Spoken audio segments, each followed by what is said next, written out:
Hi, this video is about the books that I read in July, and it's not a lot, it's just three books that I read. And without any further delay, let's get started with it. So, the first book that I read is Thinking Straight, and this book is about how the quality of our life depends highly upon the quality of our thinking.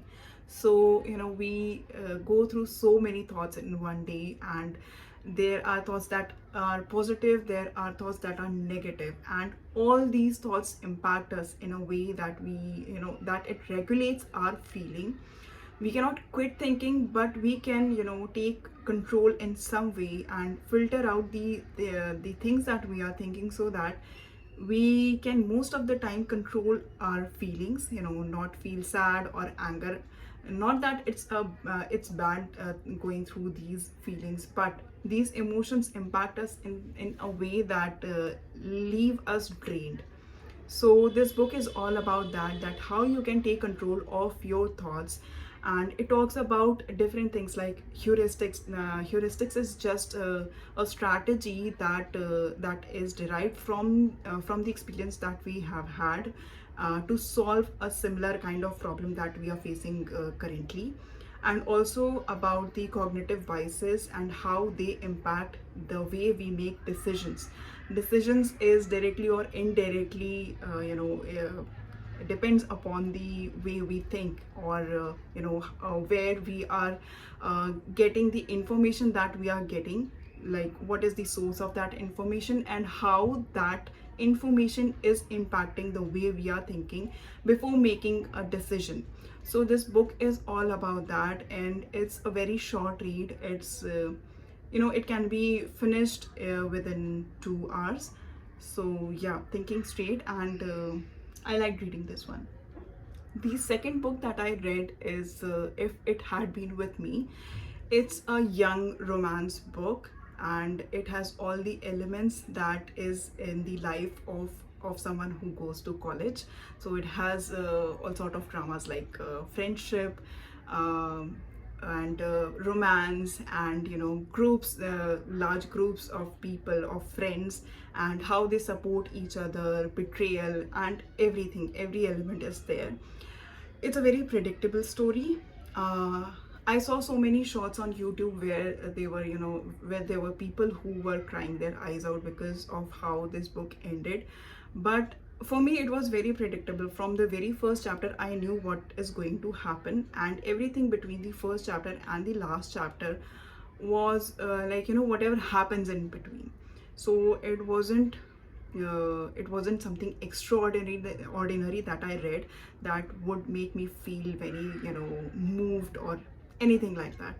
So it was a very predictable read for me. It's about this girl and a guy who know each other since childhood. They have grown up together. They shared all their life together up until the point from where they drifted apart because of something. And their family also know each other so well that most of the time they end up having dinner together. And but once they get separated, they make friends with different people, and then there are two groups and everything that happens in college. So it's all about that. It was a very predictable read, and I did not like it that much.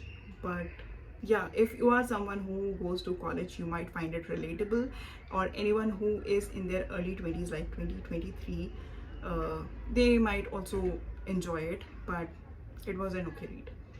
The third book that I read is Jiyoung, born 1982, and this book is about this woman who is born in Korea, and all the things that she go through, the discrimination she faces because of her gender. It's all about that. It has details of the things she went through when she was a child, when she was going to this tuition class, and while returning, it got a little late, and then she found there was a guy who was following her. Then there is also this woman who thought that this girl is feeling uncomfortable because of this guy, and she tries to protect her. And Kim Jong calls her father, can you come and pick me up because I'm not feeling safe here. That woman understood that it's not the fault of Kim Jong that that guy is trying, teasing her. But when she goes home, Kim Jong goes back to home, her father tells her that it's her blame. It's her fault.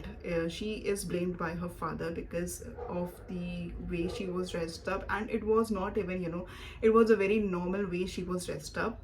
And he also told her why you got late, because it's your fault actually. Then it's also about, workplace where the male co-workers think that it's okay to make, dirty jokes, and if you protest or you say something against it, you are labeled as someone who cannot take joke, or you are spoiling the mood. And most of the time women just, they don't say anything because they don't want to be the mood spoiler. And when she, gets married, she is supposed to give up her job, her career, because they have to extend the family. And to take care of the baby, she has to give it up and everything.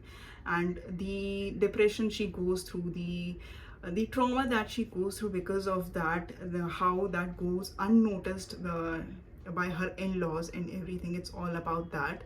And it's also about her mother, who has faced a similar kind of situation during her time when she got married, when she was a teenager, a child.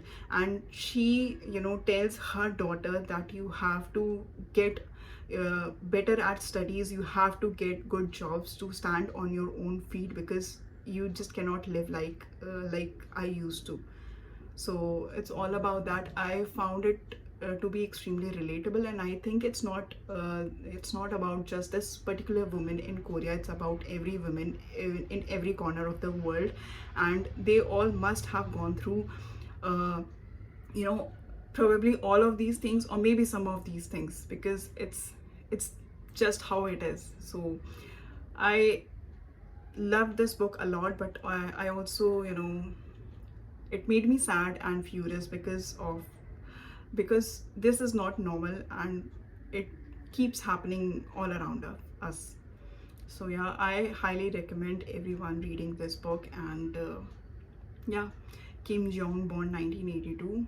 And this was the video. That was all the video. And yeah, if you like the video, please like, share, and subscribe. Bye.